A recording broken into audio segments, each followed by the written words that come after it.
24x7 ಇದು ವಿಶ್ವಾಸದ ಪ್ರತಿಬಿಂಬ.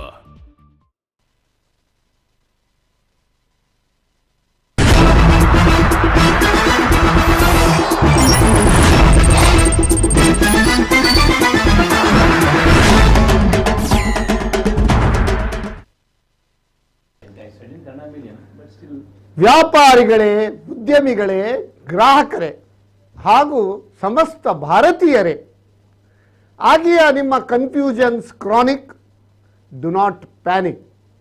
ಇದು ನಮ್ಮ ಕುಡ್ಲ ಬಿಸ್ನೆಸ್ ಕ್ಲಿನಿಕ್.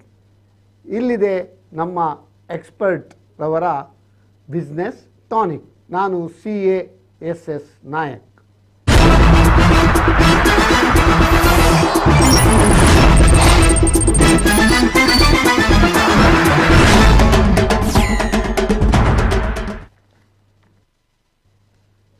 ವೀಕ್ಷಕರೇ, ನಿಮಗೆಲ್ಲರಿಗೂ ನಮ್ಮ ಕುಡ್ಲ ಬಿಸ್ನೆಸ್ ಟಾನಿಕ್ ಅರ್ಪಿಸುವ 228ನೇ ಸಂಚಿಕೆ.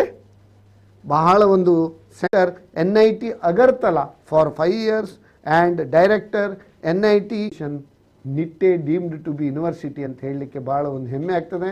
ನಮ್ಮ ಒಂದು ದಕ್ಷಿಣ ಕನ್ನಡ ಜಿಲ್ಲೆಯ ಸುಪ್ರಸಿದ್ಧ ವಿದ್ಯಾಸಂಸ್ಥೆ ನಿಟ್ಟೆ, ನಮ್ಮ KS Hegde is the founder. ಬಹಳ ಒಂದು ಅನೇಕ ರೂರಲ್ ಏರಿಯಾಗೆ ಒಂದು ವಿದ್ಯಾಭ್ಯಾಸವನ್ನು ಕೊಟ್ಟ, ಅವರ ಜೀವನವನ್ನು ಒಂದು ಹಸನಾಗಿಸಿದ ಒಂದು ಕೀರ್ತಿ ಇದ್ದರೆ ಪರವಾಗಿ ನಮ್ಮ ಈ ಕಾರ್ಯಕ್ರಮಕ್ಕೆ ಭವ್ಯ ಸ್ವಾಗತ. ಸೊ ನಾನು ಈಗಾಗಲೇ ಹೇಳಿದಂತೆ ಕಳೆದ 10 ವರ್ಷದಲ್ಲಿ ನಮ್ಮ ದೇಶದ ಒಂದು ಏನು ಹೇಳ್ತಾರೆ ಚಿತ್ರಣ ಯಾವ ರೀತಿ ಬದಲಾಗಿದೆ, ಏನೆಲ್ಲ ಒಂದು ಇನಿಷಿಯೇಟಿವ್ 803 ಯೋಜನೆಗಳನ್ನು ನಮ್ಮ ದೇಶದಲ್ಲಿ ಕಳೆದ 9 ವರ್ಷದಲ್ಲಿ ಘೋಷಣೆ ಮಾಡಿದ್ದಾರೆ ಅಂದರೆ ನಂಬಲಿಕ್ಕೆ ಸಾಧ್ಯ ಇಲ್ಲ. ಯಾಗಳಿಂದ ಜನರ ಒಂದು ಏನು ಹೇಳ್ತಾರೆ ಈಸ್ ಆಫ್ ಡೂಯಿಂಗ್ ಬಿಸ್ನೆಸ್ ಇರ್ಬೋದು, ಈಸ್ ಆಫ್ ಲಿವಿಂಗ್ ಇರ್ಬೋದು, ಪ್ರತಿಯೊಂದು ವಿಷಯದಲ್ಲಿ ಪ್ರತಿಯೊಂದು ಸ್ಮಾಲ್ ಆಫ್ ದಿ ಸ್ಮಾಲೆಸ್ಟ್ ಒಂದು ಹೆಮ್ಮೆ ಆಗ್ತದೆ. ಯಾವುದೇ ಒಂದು ನಾಡಿನ ಒಂದು ಏಳಿಗೆಗೆ ಆ ರಾಜ ಅಂತ ಹೇಳ್ತೇವೆ ಅಥವಾ ಒಂದು ಪ್ರಮುಖ ಏನು ಹೇಳ್ತಾರೆ ಒಂದು ನಿಪುಣತೆ ಇರ್ಬೋದು, ಅವರ ಒಂದು ಕಾರ್ಯಕ್ಷಮತೆ ಇರ್ಬೋದು, ಅವ್ರದ್ದೊಂದು ಡೆಡಿಕೇಶನ್ ಇರ್ಬೋದು, ಅವ್ರದ್ದೊಂದು ಡಿಟರ್ಮಿನೇಷನ್ ಇರ್ಬೋದು, ಅವರ ಟೈಮ್ಲಿ ಡಿಸಿಷನ್ ಇರ್ಬೋದು. ಇದಕ್ಕೆ ಕಾರಣ ಅಂತ ಹೇಳ್ತೇವೆ desire changes nothing, decision changes something, whereas dedication ಆಶ್ಚರ್ಯ ಆಗಿರ್ಬೋದು. ಇಂಡಿಯಾ 10ನೇ ಪೊಸಿಷನಲ್ಲಿಟ್ಟು 10 ವರ್ಷದ ಮುಂಚೆ ಈ ಇಕಾನಮಿ ಇನ್ ದ ವರ್ಲ್ಡ್.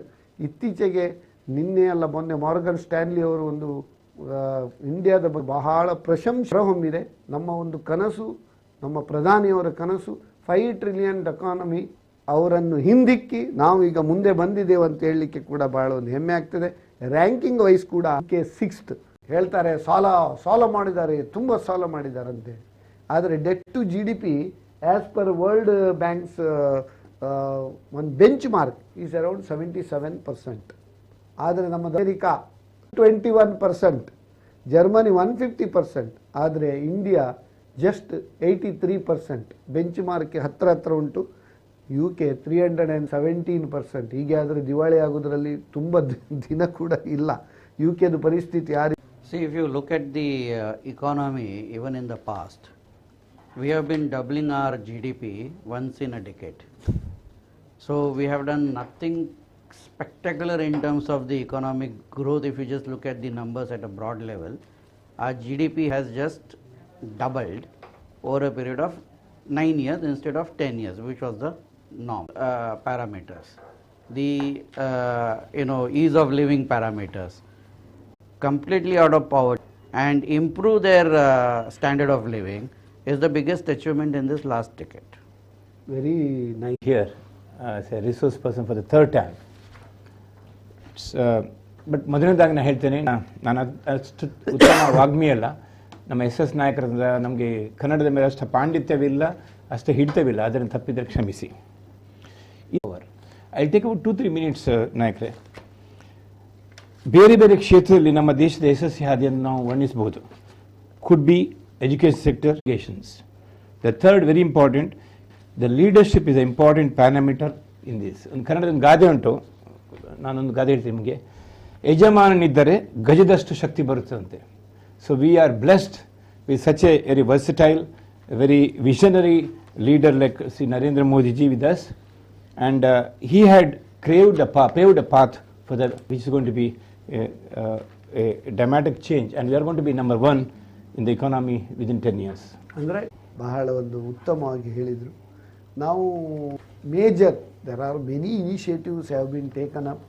ಅದರಲ್ಲಿ ಒಂದು 10 ಇನಿಷಿಯೇಟಿವ್ಸ್ ನಾನು ಪ್ರಪ್ರಥಮವಾಗಿ in 2014 when he took over charge in May 2000 sea change ಇಕಾನಮಿಯಲ್ಲಿ ಆಗಲಿಕ್ಕೆ ಕಾರಣ digitisation. In 2015 digital India campaign, that is to improve online infrastructure and internet connectivity. ಅದನ್ನು ಈವನ್ ರೂರಲ್ ಏರಿಯಾದಲ್ಲಿ ಕೂಡ ಇಂಟರ್ನೆಟ್ ಕನೆಕ್ಟಿವಿಟಿ ಮಾಡಿ ಈಗ 2G 3G 4G ಈಗ 5G ಅದು ಕೂಡ ಒಂದು ಸಕ್ಸಸ್ಫುಲ್ ಇಂಪ್ಲಿಮೆಂಟೇಷನ್ ಮಾಡಿದ್ದಾರೆ.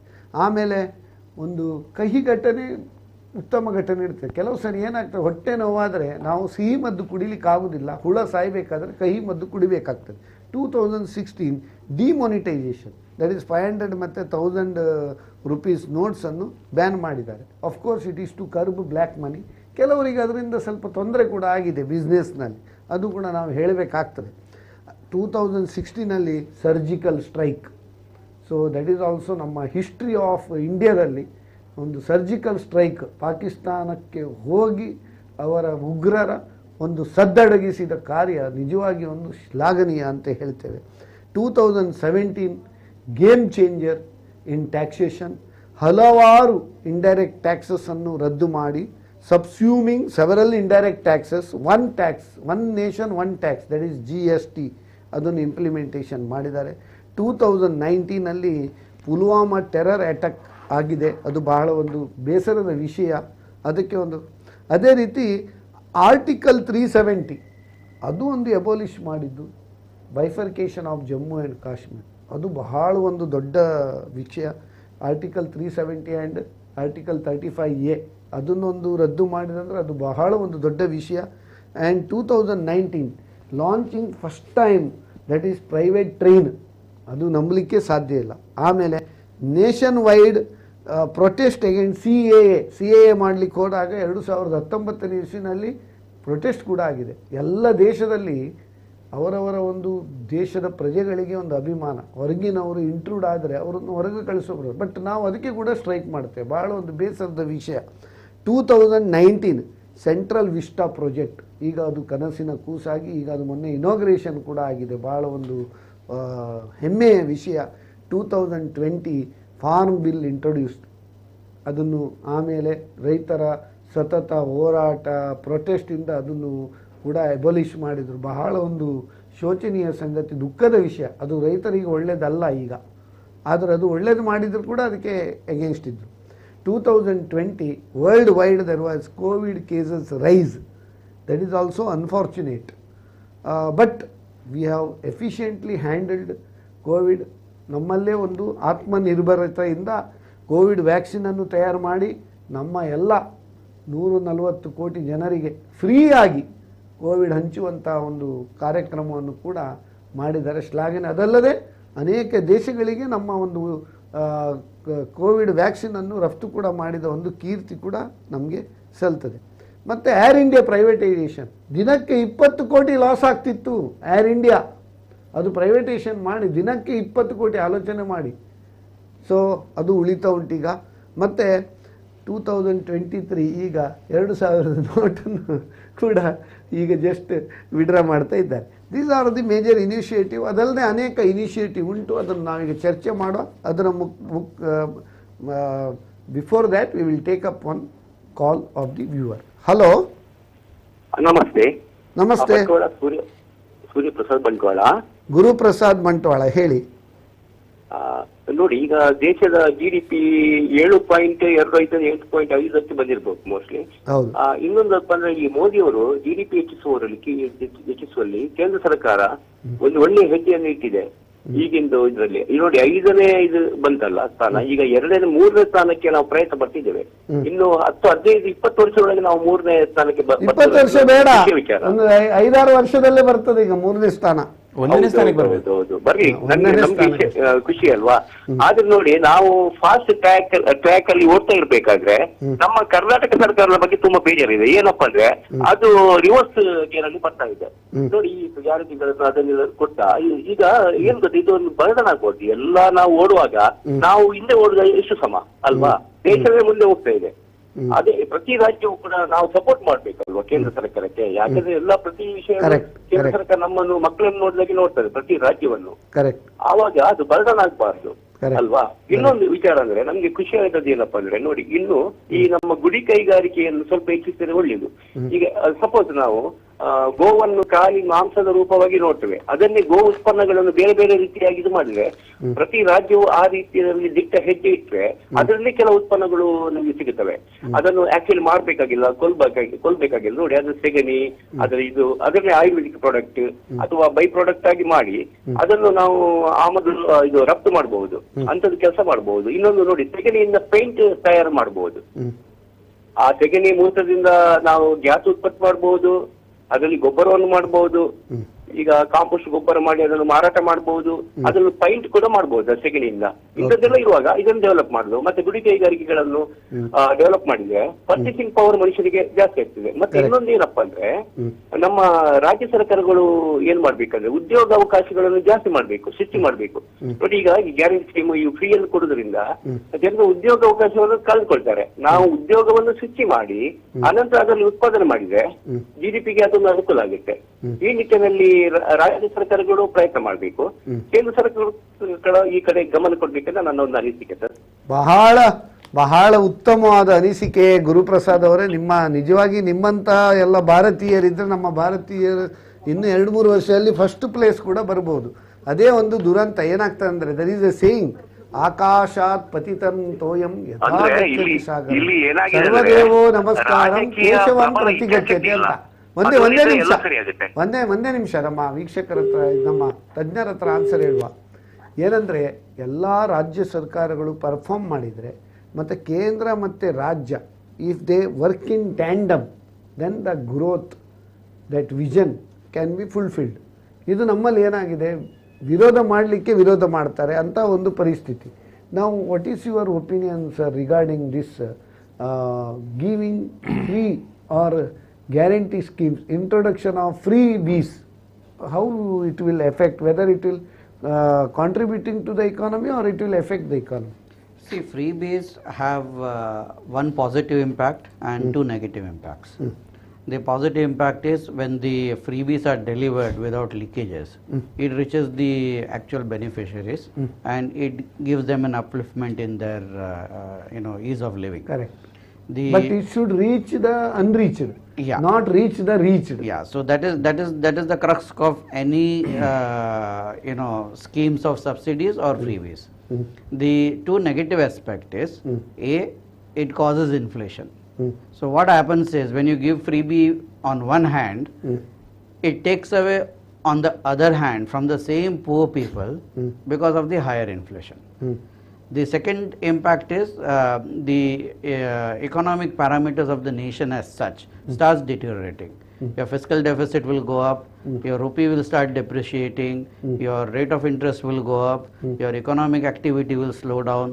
All that negative impact at a macro level can really slow down the entire nation.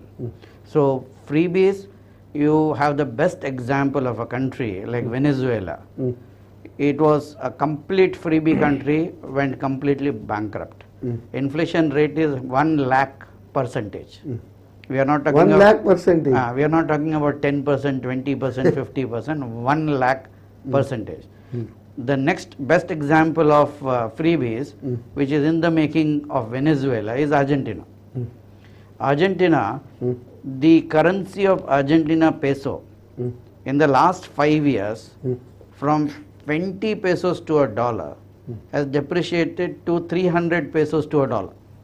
95% of the value of the country has disappeared in just 5 years. So this is what freebies can do to a nation. So freebies absolutely should be discouraged. social welfare scheme should be encouraged. The social welfare scheme does not cause disturbances at the macro level. Social welfare schemes only brings about upliftment of the poor and the neediest. So it's a positive impact rather than a freebies. You know, you must have heard a lot of debate. What's the difference between a free education ಕೊಡ್ಲಿ ಒಳ್ಳೇದು ಒಳ್ಳೆದು ಅದೇ free ನೀವು give Boost employment. I'll give a simple example in Karnataka. With all these freebies, free travel for women, free electricity, 2,000 rupees per woman head and all those free grains. The labor rate in just this last 3 months has shot up by 15%. Oh. Now why it happens is, the minute you start giving freebies, the labor starts withdrawing itself from the labor market. When it's given money and food without any work, why should it work? So it immediately has an economic impact. Very nicely shed. ಈಗ ಒಂದು ನಮ್ಮ ರಾಮರಾಯರು Mangalore productivity council ಅವರ ಒಂದು ಕರೆ ಉಂಟು, attend ಆಗುವ. Hello, ನಮಸ್ಕಾರ sir, Ramarao ಮಾತಾಡುದು. ರಾಮರಾಯರಿಗೆ ನಮಸ್ಕಾರ. ನಮಸ್ಕಾರ ಸರ್. ನಿಮ್ಮ ಮುಖ್ಯ ಅತಿಥಿಗಳಿಗೆಲ್ಲ ನಮಸ್ಕಾರ. A leader is responsible for both the success and failure during his tenure. Issue of Rama Janmabhoomi, which was pending for decades, was amicably settled without any violence or death of a single person. It is a success of judicial system and our democracy system. Next. Under the leadership of Sri Narendra Modi, India could not only overcome corona pandemic but also donated medicines to some foreign countries. Next, because of introduction of GST and other economic reforms like Rozgar, Narega, Make in India, Atmanirbhar Bharat, Azad Ka Amriti Mahotsav, PM Social Security Scheme, successful implementation of Aadhaar, PAN card, Jan Dhan bank accounts, increase in share market business, increase in profit and functioning of all banks, digitalizations. India is presently in the 4th largest economy in the world. Despite recession in many countries like Ceylon and Pakistan, India's economy and financial conditions is very good.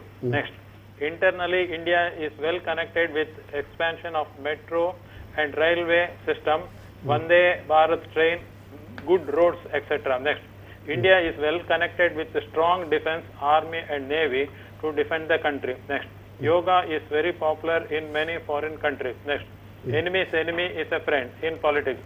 USA and Russia are enemies.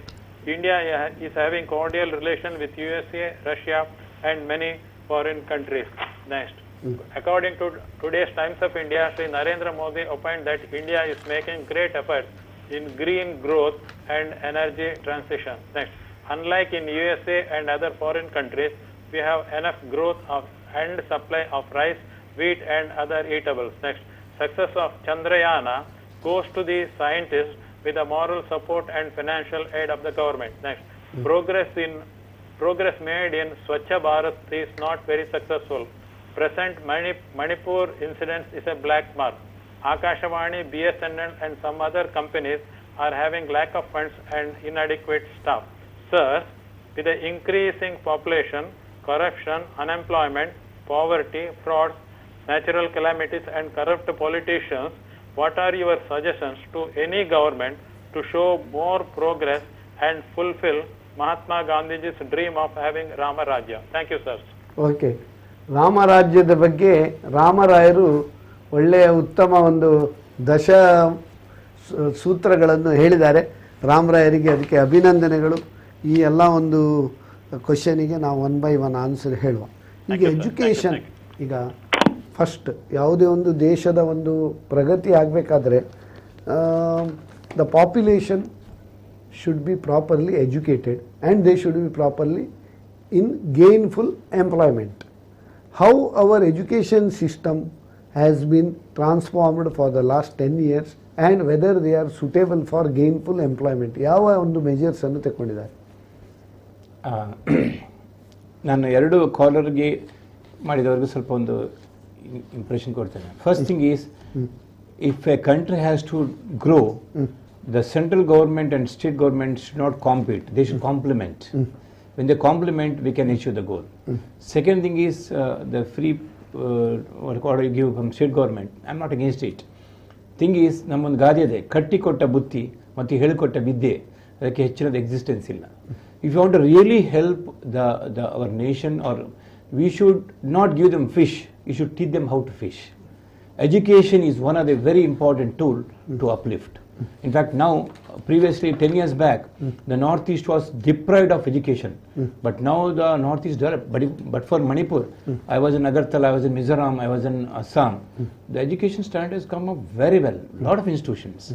Because ಯಾರಿಗೆ ವಿದ್ಯೆ ಕೊಡ್ತಾನ ಅವರ standard of living will be improved. Correct. The introduction of national education policy, right from the 2020, which made mandatory that no child in India will be deprived of primary and secondary education in a quality form. Once that base is done, definitely higher education is possible. Because recently I had an occasion to meet with a Japanese government delegation in Nittei University. They by choice came to India to start a center of excellence in Nittei University. Oh, and excellent. Really, and he's a NEDEC chairman. He had come and he said that we want to train about 200 engineers, and because our Indian students are very good in programming and mathematics, we can train them well, and that is exactly feedback is. In the next, ನಾನು explain ಮಾಡ್ತೇನೆ ಏನೆಲ್ಲ initiative ತಗೊಂಡಿದ್ದಾರೆ ಅಂತ. But nutshell what I say that education and skill development is a need of the hour. We say you skill your youth, otherwise you'll be killing your youth. So that's very important that we should catch the future of your youth. Yes, because 50% of our youth are in the age group of 35 to 40. ಅವರನ್ನು ತಕೊಂಡು ಬಂದು ಅವರಿಗೆ skill ಮಾಡಿ they have to make them. Now there are 90,000 startups in India.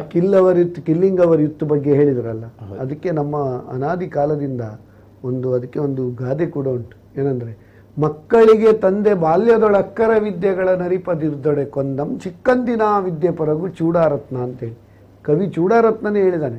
ಸಣ್ಣದಿರುವಾಗಲಿಂದ ನಾವು ಅವರಿಗೆ ನಮ್ಮ discipline ಇರ್ಬೋದು, education ಇರ್ಬೋದು, ಉತ್ತಮ ಒಂದು ಏನು ಹೇಳ್ತಾರೆ ಗುಣ ನಡತೆ ಡಿಸಿಪ್ಲಿನ್ ನಾವು ಹೇಳಿಕೊಡದಿದ್ದರೆ ತಂದೆ ತಾಯಿಗಳೇ ಅವರ ಭವಿಷ್ಯವನ್ನು ಹಾಳು ಮಾಡಿದಾಗೆ. ಅದೇ ರೀತಿ ಒಬ್ಬ ರಾಜ್ಯದ ಮುಖ್ಯಮಂತ್ರಿ ಇರ್ಬೋದು ಅಥವಾ ದೇಶದ ಒಂದು ಪ್ರಧಾನಮಂತ್ರಿ ಇರ್ಬೋದು, ಅವರು ಅವರ ಪ್ರಜೆಗಳು ಅವರ ಮಕ್ಕಳಿದ್ದಾಗೆ.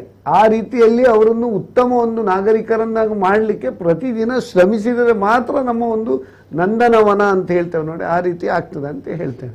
ಅದಕ್ಕೆ ಅಮೆರಿಕನ್ಸ್ ಹೇಳ್ತಾರಂತೆ ನಮ್ಮ ಮಕ್ಕಳು ಯೂಸ್ಲೆಸ್ ಅಂಡ್ ಕೇರ್ಲೆಸ್ ಅಂತ. ಬಟ್ ಇಂಡಿಯನ್ಸ್ ಹೇಳ್ತಾರೆ they are used less and cared less. ಹೌದು, ಅದು ಕೂಡ ಹೇಳ್ತಾರೆ ಯೂಸ್ಡ್ ಲೆಸ್ ಅಂಡ್ ಕ್ಯಾರ್ಲೆಸ್ ಅನ್ ಅಮಂತ್ರಂ ಅಕ್ಷರಂ ನಾಸ್ತಿ ನಾಸ್ತಿ ಮೂಲಂ ಅನೌಷಧಂ ಅಯೋಗ್ಯ ಪುರುಷೋ ನಾಸ್ತಿ ಯೋಜಕಃ ತತ್ರ ದುರ್ಲಭ. ಅದರ ಮೀನಿಂಗ್ ಏನಂತ ಹೇಳಿದ್ರೆ, ಅಮಂತ್ರಂ ಅಕ್ಷರಂ ನಾಸ್ತಿ, there is no word without meaning. ನಾಸ್ತಿ ಮೂಲಂ ಅನೌಷಧಂ, there is no root of a plant without medicinal value. COVID times we came to know the value. ಅಯೋಗ್ಯ ಪುರುಷೋ ನಾಸ್ತಿ, there is no useless person, he or she is used less, but ಯೋಜಕಃ ತತ್ರ ದುರ್ಲಭ. We lack planners or we lack leaders ಅಂತೇಳಿ. ಈಗ 2017 it is a game changer, introduction of the GST. Can you just throw light on what are the advantages and what are the disadvantages, if any? Can you just brief about it? See, let us look at this government's broad focus on three major aspects of development, and GST fits into that, one of those aspects of development. The first aspect of development is, in India, the contribution of women to the GDP is half of that developed nations. So if women folk do not contribute to the growth of GDP, you have a limitation to expand your GDP to a particular extent, and that's where we are stuck at around 6 to 7% growth rate. Swachh Bharat scheme, Har Nal Mein Jal, Jan Dhan Yojana, Mudra Loan Yojana, all these are connected to bring in women into the economic activity. And this has really helped not only to uplift people out of the poverty, but it has helped to contribute in the overall GDP. The second broad parameter of the government policies is how to bring in the cost of production, supply, everything down from roughly around, say, like, just take the cost of logistics in India. It is twice that of the world averages. You see the wastages in food grains, thrice that of the world average. All your infrastructure projects, be it in the physical infrastructure, agri infrastructure, or even in terms of you can call it policy based initiatives, all are geared towards reducing these wastages and extra cost, which itself will add to the GDP in a big way. If you look at the third pillar of the economic policy, all those people who are not participating in the economic progress. There is inclusive growth. Inclusive growth. So how to bring them into the mainstream. All the policies, if you look at from these three angles, everything will fall in place. So whichever policy you talk about, it is all geared to becoming an inclusive growth and how to increase the India's GDP and bring people out of the poverty. Now, if you look at some parameters, in 2014, our GDP was 113 lakh crores. In 2024, projected GDP is 301 lakh crores, which is almost 2.7 times. This will be the highest growth of GDP in a decade ever in terms of percentage. But that figure is only half story being told. In the previous decade, average inflation was 9%. So what happens is, if your income is increasing by 12% and inflation is 9%, your real income is only growing by 3%. In this decade, the real income has grown by 6% per annum. So the government is very, very, very focused on how to control inflation. If you look at all the government economic policies, RBI policies, everything is geared towards that only, how to control inflation. Now it is demonetization was part of this broader game plan. How to reduce inflation and how to formalize the economy. The side shows where corruption, terrorism funding, reasons being given for demonetization, those were all side shows. The main show was how to bring in formalization of the economy. In that step, GST was a major step forward. Without GST, we would not have been able to formalize the economy. And I don't know whether how many people remember when GST was being introduced, the opposition finance minister on the floor of the parliament said that GST has been very, very troublesome in the first formative years of its implementation, be it developed nations or developing nations. It has caused tremendous disruptions, and they were not in favor of the way the GST was getting implemented. Even now, some people call it Gabbar Singh tax. Some people call it something else. Good and simple tax. So actually, aim. So the GST has been able to achieve formalization of our economy. The number of taxpayers has doubled in the last say 6 years, which is the greatest achievement any taxation reform has brought in. When GST was introduced, our monthly average GST collection was less than 90,000 crores.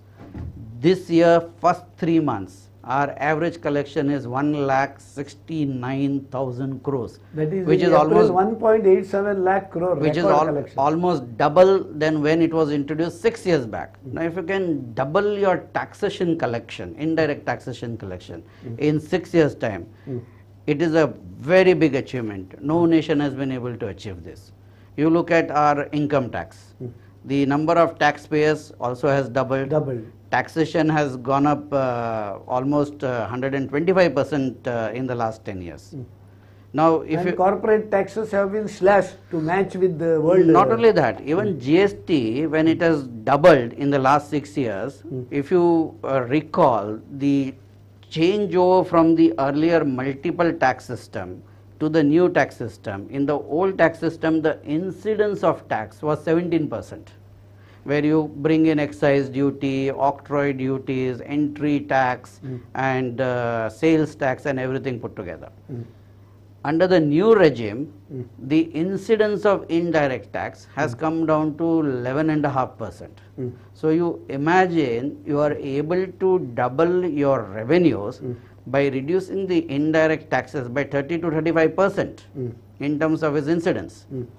That's a great achievement, even with regards to the direct taxes. Now average rate of tax, if you take, only 11.5%. Its average is only 11.5%. But still people scared GST. Because you pay at only one source at one point in time. Correct. That's Earlier why you are paying at multiple sources at Correct. multiple point in Correct. time. It was slow poison. Yeah, it was a slow poison. So that's the difference. Even with corporate tax, from 30% to 22% is almost 27% reduction in the rate of tax. With that reduction also, we have been able to double the taxation collection. You look at the budget expenditure. In the year 2014, it was 16 lakh crore budget. In the year 2023-24, the budget is 45 lakh crores. All this we are able to achieve because of the formalization of the economy. Yes. You look at the capital expenditure, 2013-14 only 1,10,000 crores. You look at 2023-24, including railways, capital expenditure is 13.7 lakh crores, 13 times higher capital expenditure. This is all part of those three pillars which I mentioned. Okay. Everything is moving in that direction. Excellent, very nice. Very good. ಈಗ neat implementation, so ಮುಂಚೆ ಪ್ರತಿ ಸ್ಟೇಟಲ್ಲಿ ಬೇರೆ ಬೇರೆ ಒಂದು ಇದು ಮಾಡ್ತಿದ್ರು, admission ಮಾಡ್ತಿದ್ರು. How there is A progress in technical and medical education and what are the initiatives by this government for the last 10 years? Since I am from education sector, I will take little more time. Yes, sure. Because I have to elaborate on what exactly the philosophy of this higher education. Okay. ಒಮ್ಮೆ ಹೇಳಿದರು ನಮ್ಮ ನರೇಂದ್ರ ಮೋದಿಯವರು, ಸಾವಿದ್ಯಾ ವಿಮುಕ್ತಿ ಅಂತ. ಯಾವುದು education we impart should bring the students to come out of the clutches of this real world. ಈ ಜೀವನದ ಜಂಜಾಟದಿಂದ ಅದನ್ನು ಹೊರಗೆ ತರಬೇಕು. As a result, he has not only 3-tier attack on the education system, primary, secondary and the higher education. Now the NEP addresses majority of the primary education. But if you see the higher education, ನಾನು studies ಕೊಡ್ತೇನೆ, IITs, number of IITs from 13 it has gone to 23. NITs from 17 it has gone to 31. Triple ITs up to 25. Universities 1,113. And colleges 43,796. AIMS from 7 to 22. Medical college from 64 to 134. ಅದೆಲ್ಲ ಬಿಟ್ಬಿಡಿ, ಈಗ ಮಂಗಳೂರಲ್ಲಿ is a small city. In the city of Mangalore, we have 7 medical colleges, 14 engineering colleges, you have got 4 universities, and you have got more than 50,000 higher education students. So the city is so vibrant. So as a result, what will happen? There will be more education, more interactions. There will be automatically the more fragrance of education will be in the city. So that is, I will be very happy to mention that there is a saying that ಒಂದ ಪೂರ್ಣ ಪ್ರಜ್ಞನಾಗು ಇಲ್ಲದ್ರೆ ಹೂರ್ಣ ಪ್ರಜ್ಞನಾಗಂತ.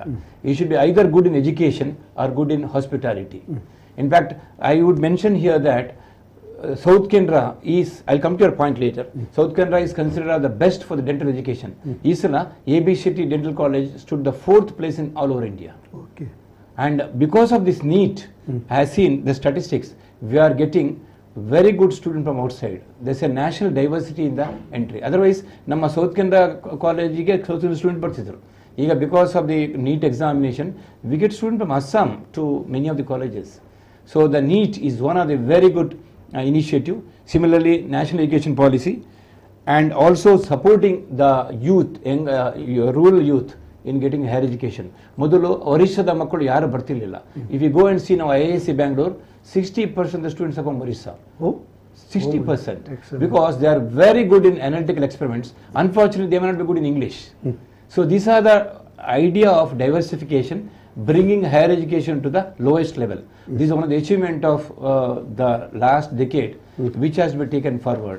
Because education is the only sector which can uplift the economy.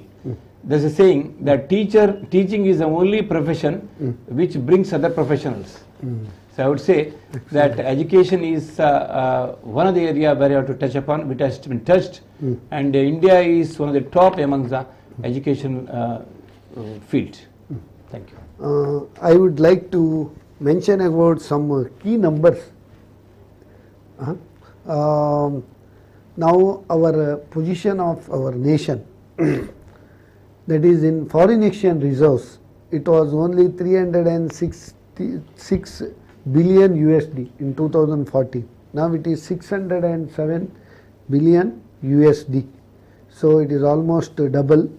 And formalization of transaction, you already mentioned about it. Demonetization is one main reason is formalization, and that is excellent achievement we have done. Earlier in 2014, checks usage was 46%. Now it is reduced to 13%. And UPI, India's UPI is in use in now 30 countries. That is really appreciable. And it was zero, nothing was there in 2014. Now 40% is UPI transactions. Now cash transactions earlier in 2014, it was 88% of the total transactions were in cash.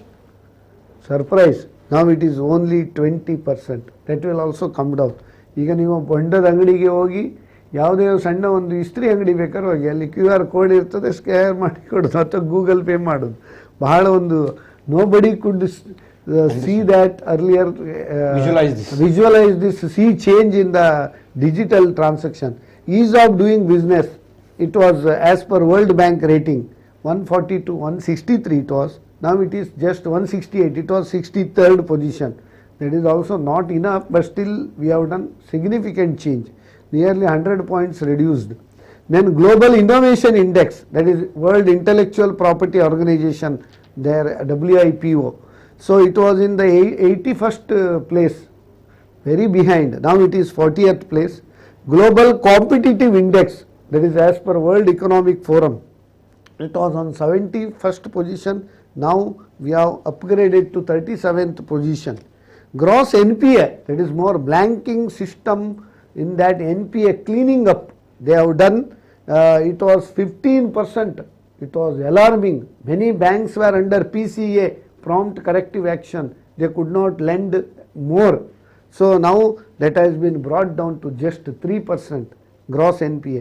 Net NPA, it was 8% in 2014.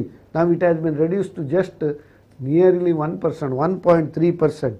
Gold reserves 557 tons. Now it is 785 tons. Roads in 2014, 91,000 kilometers, 12 kilometers per day. Now 1,41,000 kilometers, 37 kilometers per day roads are being laid up. Next, metros, earlier 250 kilometers and 65,808, 250 before only 250 kilometers metro, now it is 800 kilometers. Railways 65,800, but there is no significant growth in railway additional lines, but existing lines have been electrified. That is the thing. 68, little bit increase is there, but their existing infrastructure they are improving on the existing routes, additional trains, Vande Bharat trains, all these things. Next, airports earlier 75, now 140. Unicorns only 4, now 107 unicorns. Now population, we are the youngest country in the world anta helike baala ondu hemme agtade. So that is per capita income, as you already mentioned, earlier it was 83,000 per annum in 2014. Now it is 1.97 lakh per annum.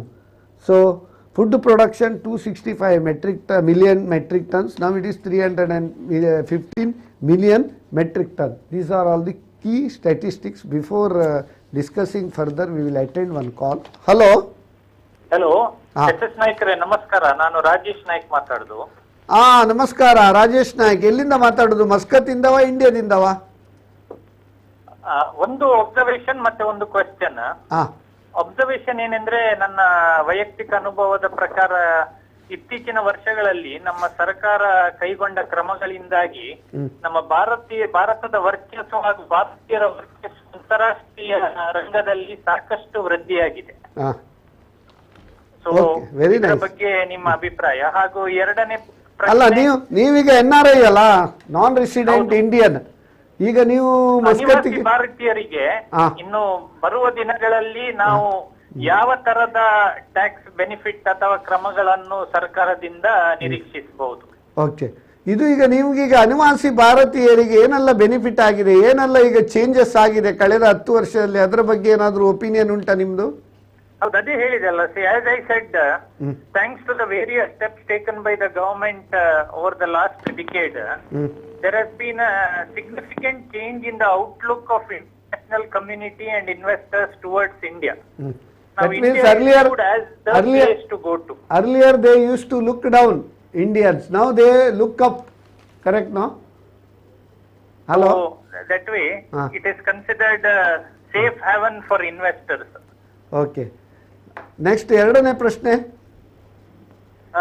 What kind of tax benefits could be anticipated by NRIs in the coming days? You know, since the government is focusing on the international diaspora as very strong source of funds for developmental activities to enhance the GDP, etc. Okay, ಅವ್ರ ಮೇತಾ See, like I'll This is the repeat question. this with some figures, what I had said earlier. In the last 9 years, if you look at the way this government has gone about bringing about, ease of living and uplifting people from the poverty, 15 lakh crores worth of schemes like toilet in each house, then Ujjwala scheme and various other schemes put together has directly gone to the women. Correct.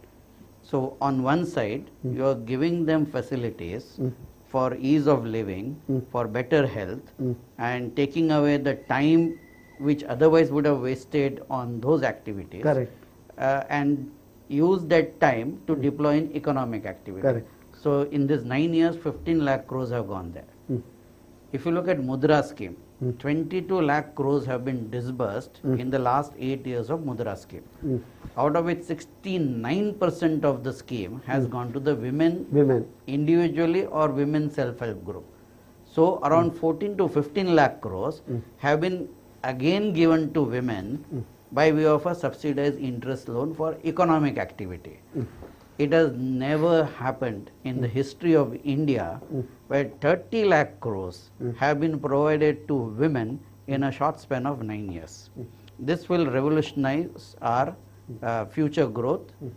If women are economically independent, everything falls in place.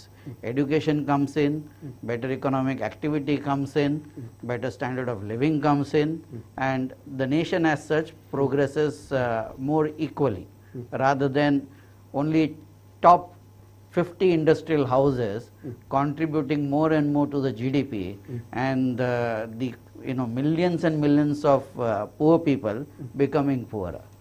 That is one of the biggest achievement of this model of economic growth, which has not been discussed so much, even by various news media.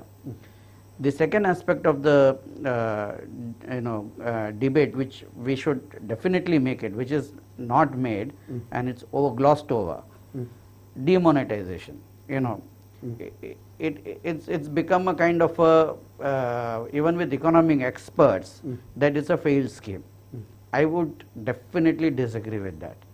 If you look at 4 years prior to demonetization, the currency was increasing at the rate of 15%, whereas the GDP was increasing at the rate of 7%. So when your currency starts increasing at twice the rate of your GDP, you definitely need to think twice that what is happening. It is the reverse of the digitalization or a formalization of the economy.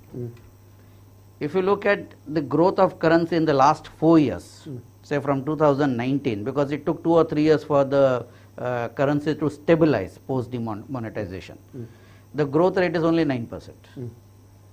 Now your nominal GDP is increasing at 11.5 to 12%, your currency is increasing at 9 to 9.5%. That is what is conducive for a good, healthy growth.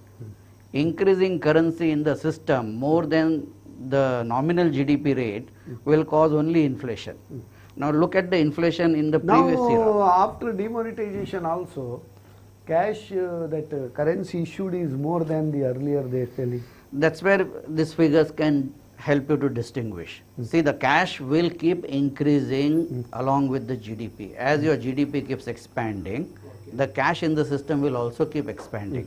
The question is not that. The question is the expansion of cash at a lower rate than your nominal GDP? That is the moot question, which nobody is talking about. Post demonetization, the increase in cash is at a lower rate than your nominal GDP, and pre demonetization, your increase in cash was at a much higher rate than your nominal GDP. Okay. So that is the biggest difference that demonetization has brought about, apart from formalizing the economy, which nobody is talking about. Okay. Regarding this NRIs, Dr. Rajesh was mentioning, issue of passports, that are all eased now. Now it's easy. And in fact, the government is encouraging the NRIs to come back. In fact, now the number of startups are more than 90,000 now. They say, think anywhere but make in India. But one statistics I'm giving you, 10 years back, 90% of the top institutes like IITs and NITs, they used to go abroad. Now 90% of students, they don't want to go abroad. They want to be in India. And you name any top companies of world, they have a branch in India.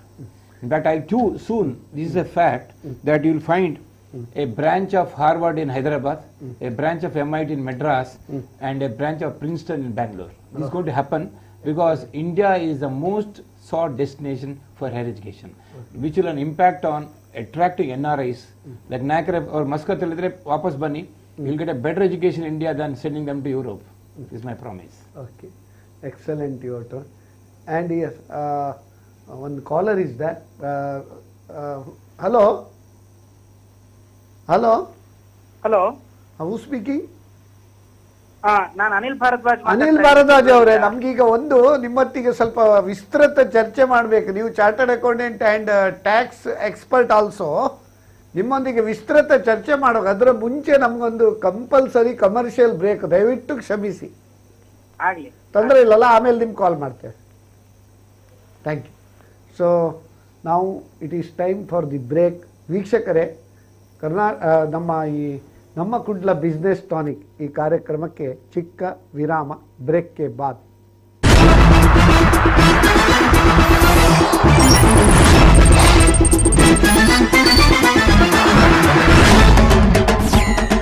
ಕನಸು ಕನಸಾಗೆ ಉಳಿಬಾರ್ದು ಅಲ್ವಾ? ಮನಸ್ಸಿದ್ರೆ ಮಾರ್ಗ. ನೀವು ಮನಸ್ಸು ಮಾಡಿದ್ರೆ ನಿಮ್ಮ ಕೈಗೆ ಎಟ್ಕೋ ದರದಲ್ಲಿ ನಿಮಗಿಷ್ಟವಾಗೋ ಮನೆ ನಿಮಗಿಷ್ಟವಾದ ಊರಲ್ಲೇ ಸಿಗತ್ತೆ. ಅದು ಸುಲಭವಾದ ಕಂತುಗಳಲ್ಲಿ. ಹೌದು, ಮಂಗಳೂರಿನ ಬಿಜೆಯಲ್ಲಿರುವ ರೋಹನ್ ಸಿಟಿಯಲ್ಲಿ 550 ಅಪಾರ್ಟ್ಮೆಂಟ್ಸ್, 250ಕ್ಕೂ ಹೆಚ್ಚು ಕಮರ್ಷಿಯಲ್ ಶಾಪ್ಸ್, 80,000 ಸ್ಕ್ವೇರ್ ಫೀಟ್ ನ ದ ಬೆಸ್ಟ್ ಸಿಟಿ ಕ್ಲಬ್, ಜೊತೆಗೆ ಮತ್ತಷ್ಟು ಸೌಲಭ್ಯಗಳು. ತಿಂಗಳಿಗೆ ಕೇವಲ 31,000 ರೂಪಾಯಿ ಇನ್ಸ್ಟಾಲ್ಮೆಂಟ್ ನಲ್ಲಿ ಇಂದೇ ಬುಕ್ ಮಾಡಿ. ಕನಸು ನನಸಾಗುವ ಅವಕಾಶ ನಿಮ್ಮ ಕಣ್ಮುಂದೆನೇ ಇದೆ. ಇದೇ ಮೊದಲ ಬಾರಿಗೆ ಮಂಗಳೂರಿನಲ್ಲಿ ಬೃಹತ್ ಬಟ್ಟೆಗಳ ಮೇಳ. ನ್ಯೂ ಚೆನ್ನೈ ಶಾಪಿಂಗ್ ಸೀರೆಗಳು ಹಾಗೂ ರೆಡಿಮೇಡ್ಸ್ಗಳು ಜುಲೈ 9ರಿಂದ ಜುಲೈ 30ರವರೆಗೆ ಮಂಗಳೂರಿನ ವುಡ್ಲ್ಯಾಂಡ್ಸ್ ಹೋಟೆಲ್, ಫಂಡ್ಸ್ ಹಾಸ್ಟೆಲ್. ಮಕ್ಕಳಿಂದ ದೊಡ್ಡವರವರೆಗೆ ಯಾವುದೇ ವಸ್ತು ಕೊಂಡರೂ 199 ರೂಪಾಯಿ ಮಾತ್ರ. Jeans pant, casual shirt, formal shirt, long frock ಮತ್ತು ಲಾಂಗ್ ಚೂಡಿದಾರ್ ಸೀರೆಗಳು ಕೇವಲ 199 ರೂಪಾಯಿಗಳಿಗೆ ಮಾತ್ರ. ವಿವಿಧ ವಿನ್ಯಾಸವುಳ್ಳ ಬಟ್ಟೆಗಳನ್ನ ನಿಮ್ಮ ಕುಟುಂಬದವರಿಗೆ ಕೊಂಡುಕೊಳ್ಳಿ.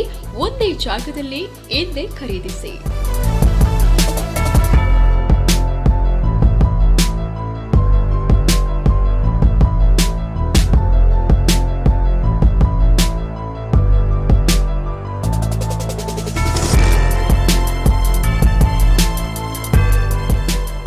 ನ್ಯೂ ಚೆನ್ನೈ ಶಾಪಿಂಗ್ ಸೀರೆಗಳು ಹಾಗೂ ರೆಡಿಮೇಡ್ಸ್ಗಳು, ಮಂಗಳೂರಿನ Woodlands hotel, funds hostel. Hi, hello, ನಮಸ್ಕಾರ. ನಾನು ನಿಮ್ಮ ಭೋಜರಾಜ್ ಮಾಮಂಜೂರು. ವಿಶ್ವದಲ್ಲೇ ಪ್ರಥಮ ಬಾರಿಗೆ ಗೀನಿ ಸಂಸ್ಥೆಯಿಂದ ಸಿರಿಧಾನ್ಯಗಳ ಹಾಲಿನ ಹುಡಿ ತಯಾರಾಗಿದೆ. ಶೀಘ್ರದಲ್ಲೇ ನಿಮ್ಮ ಹತ್ತಿರದ ಮಾಲ್ಗಳಲ್ಲಿ, ಅಂಗಡಿಗಳಲ್ಲಿ, ಮೆಡಿಕಲ್ಗಳಲ್ಲಿ ದೊರೆಯಲಿಕ್ಕಿದೆ. ಅದರೊಟ್ಟಿಗೆ ಸಿರಿಧಾನ್ಯಗಳ ದೋಸೆ ಹಿಟ್ಟು, ಮೊಳಕೆ ಬರೆಸಿದ ರಾಗಿ ದೋಸೆ ಹಿಟ್ಟು, ಮೊಳಕೆ ಕಟ್ಟಿದ ಸಜ್ಜೆ ಜೋಳದ ಚಪಾತಿ ಹಿಟ್ಟು, ಇವೆಲ್ಲ ಅತಿ ಶೀಘ್ರದಲ್ಲೇ ನಿಮ್ಮ ಮಾರುಕಟ್ಟೆಗೆ ಬರಲಿಕ್ಕಿದೆ. ಜೀನಿ ಸಂಸ್ಥೆಯಿಂದ ತಯಾರಾದಂಥ ಈ ಉತ್ಪನ್ನಗಳನ್ನು ಬಳಸಿ ಆರೋಗ್ಯವಾಗಿರಿ. ನಮಸ್ಕಾರ.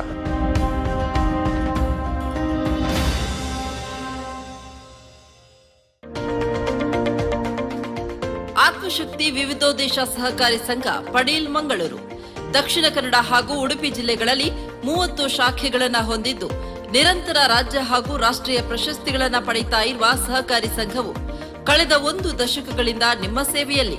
ಠೇವಣಿಗಳ ಮೇಲೆ ಆಕರ್ಷಕ ಬಡ್ಡಿದರಗಳು, ವಿವಿಧ ಸಾಲ ಸೌಲಭ್ಯಗಳು, ಚಿನ್ನಾಭರಣ ಸಾಲ ಪ್ರತಿ ಗ್ರಾಂಗೆ ರೂಪಾಯಿ 4,750ರವರೆಗೆ, ಅತಿ ಶೀಘ್ರ ಚಿನ್ನಾಭರಣ ಸಾಲ ಲಭ್ಯ. ಗೃಹೋಪಯೋಗಿ ಸಾಲ, ವ್ಯಾಪಾರ ಸಾಲ, ವಾಹನ ಸಾಲ, ಮನೆ ದುರಸ್ತಿ, ವಾಣಿಜ್ಯ ಕಟ್ಟಡಗಳಿಗೆ ಸಾಲ, ಗೃಹ ನಿರ್ಮಾಣ ಸಾಲ, ಕೀ ಸ್ಟ್ಯಾಂಪ್ ಸೇವೆಗಳು ಆಯ್ದ ರಜಾದಿನಗಳಲ್ಲೂ ಲಭ್ಯ.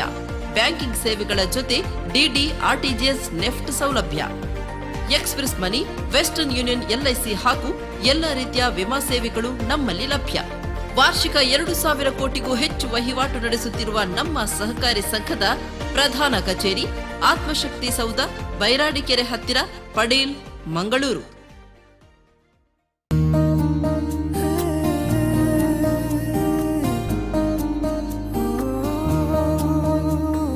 ಸಂಜೆಯ ಗಾಳಿಗೆ ಹೂ ಬಿಡುವ, ಸಂಭ್ರಮದ ಕರೆದೇರಿಡುವ, ಕನಸಿಗೂಲಿಯುವ ಕಾತರವ ನಾ ಕಂಡೆ. ಗಮನಿಸೋ ಕಣ್ಣಿಗೂ ತುಂಬ ಚಂದ ವಿಸ್ಮಯ, ಗುರುತಿಸೋ ನೆನಪಿಗೂ. ನಮ್ಗೆ ಹುಡುಗಿ ತುಂಬಾ ಇಷ್ಟ ಆದ್ಲು. ಅವಳುಟ ಸೀರೆ ಅಂತೂ ತುಂಬಾನೇ ಇಷ್ಟ ಆಯ್ತು ಅಲ್ವಾ? ಸೀರೆ ಸಂಜೀವ್ ಶೆಟ್ಟಿ ಶೋರೂಮ್ ಇಂದ ಅನ್ಸುತ್ತೆ. ನಿಂಗೆ ಗೊತ್ತು? ಅಂದ್ರೆ ಮದುವೆ ಸಮಾರಂಭ ಅಂದಾಗ ಮೊದ್ಲಿಗೆ ನೆನಪಿಗೆ ಬರೋದು ಸಂಜೀವ್ ಶೆಟ್ಟಿ ಶೋರೂಮ್ ತಾನೆ? ನಿಜವಾಗ್ಲು ನನ್ನ ಮದುವೆಗೂ, ನನ್ನ ಮಕ್ಕಳ ಮದುವೆಗೂ, ನನ್ನ ಮೊಮ್ಮಕ್ಕಳ ಮದುವೆಗೂ ಸಂಜೀವ ಶೆಟ್ಟರದ್ದೇ ಜವಳಿ. ಉತ್ತಮ ದರ್ಜೆಯ ಕಮ್ಮಿ ಬೆಲೆಗೆ ಸಿಗುವ ಬಟ್ಟೆ, ಕ್ವಾಲಿಟಿ, ವೆರೈಟಿ, ಅದ್ಭುತ. 75 ವರ್ಷಗಳಿಂದ ವಸ್ತ್ರ ಪರಂಪರೆಯಲ್ಲಿ ಗುಣಮಟ್ಟಕ್ಕೆ ಆದ್ಯತೆ ನೀಡುತ್ತಾ ಕಡಿಮೆ ಲಾಭಾಂಶ, ನಿಗದಿತ ದರದೊಂದಿಗೆ ಎಲ್ಲಾ ಪೀಳಿಗೆಯ ಗ್ರಾಹಕರ ವಿಶ್ವಾಸ ಗೆದ್ದ ಮಹಾವಸ್ತ್ರ ಮಳಿಗೆ M Sanjeeva Shetty silks and readymades, Puttur ಹಾಗೂ ಮಂಗಳೂರು.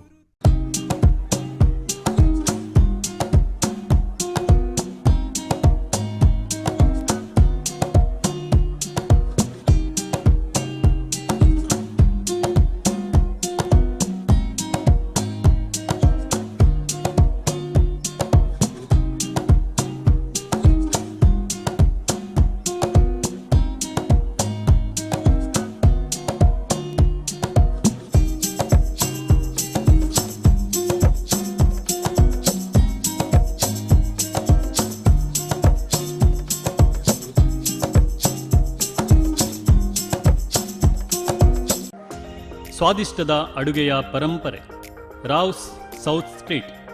ವೈದ್ಯರೊಬ್ಬರು ನಡೆಸಲ್ಪಡುವ ಹಲವು ವಿಶೇಷತೆಗಳ ಮಂಗಳೂರಿನ ವಿಭಿನ್ನ ರೆಸ್ಟೋರೆಂಟ್. ಆಂಧ್ರ ಶೈಲಿಯ biryani, Guntur chicken, Guntur mutton, chicken Chettinad, Kolhapuri ಸೇರಿದಂತೆ ಬಹುವಿಧದ ಮಾಂಸಾಹಾರ ಖಾದ್ಯಗಳು. Chicken thali, mutton thali, veg thali ನಿಮ್ಮ ಸಂತೋಷವನ್ನು ಇಮ್ಮಡಿಗೊಳಿಸುತ್ತದೆ. ಬಾಳೆ ಎಲೆ ಊಟ, ಕರಾವಳಿ ಬಹುವಿಧದ ಮೀನಿನ ಖಾದ್ಯಗಳು ನಮ್ಮ ವಿಶೇಷ. ಸ್ವಾದಿಷ್ಟದ ಅಡುಗೆಯ ಪರಂಪರೆ ರಾವ್ಸ್ ಸೌತ್ ಸ್ಟ್ರೀಟ್. ಸವಿದವನೇ ಬಲ್ಲ ಇದರ ರುಚಿಯ. ಒಮ್ಮೆ ಭೇಟಿ ಕೊಡಿ. Rao's south street, SL heights, Kuntikana, Mangaluru.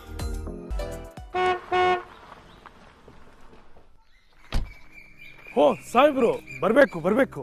ಏನ್ ಯಜಮಾನ್ರೆ, ಇಲ್ಲಿ ಯಾವ ಹಳ್ಳಿಗೆ ಹೋಗಿ ರೈತರಿಗೆ ಸರ್ಕಾರಿ ಸವಲತ್ತುಗಳನ್ನ ತಗೊಳ್ರಪ್ಪ ಅಂದ್ರೆ? ಸಾಹೇಬ್ರೆ, ಅನುಕೂಲವಾಗಿರೋ ನಾವೇ ಕೈ ಚಾಚ್ ತಗೊಂಡ್ಬಿಟ್ರೆ ದೇಶ ಉದ್ಧಾರ ಆಗೋದು ಹೆಂಗೆ? ಡಾಕ್ಟರ್ ಸಾಯಿಲ್ ಬಳಸೋ ರೈತನಿಗೆ ಕೈ ಚಾಚೋ ಅವಶ್ಯಕತೆ ಇಲ್ಲ. ಡಾಕ್ಟರ್ ಸಾಯಿಲ್ ಸಾವಯವ ಕೃಷಿಯಲ್ಲಿ ಪ್ರಥಮ ಸ್ಥಾನ ಗಳಿಸಿರುವ ಮೈಕ್ರೋಬಿ ಅಗ್ರೋಟೆಕ್ ಅವರ ಡಾಕ್ಟರ್ ಸಾಯಿಲ್ ಬಳಸೋ ಪ್ರತಿ ರೈತನ ಬದುಕು ಶ್ರೀಮಂತ.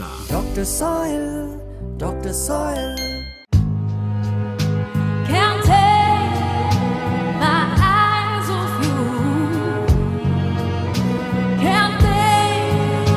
my life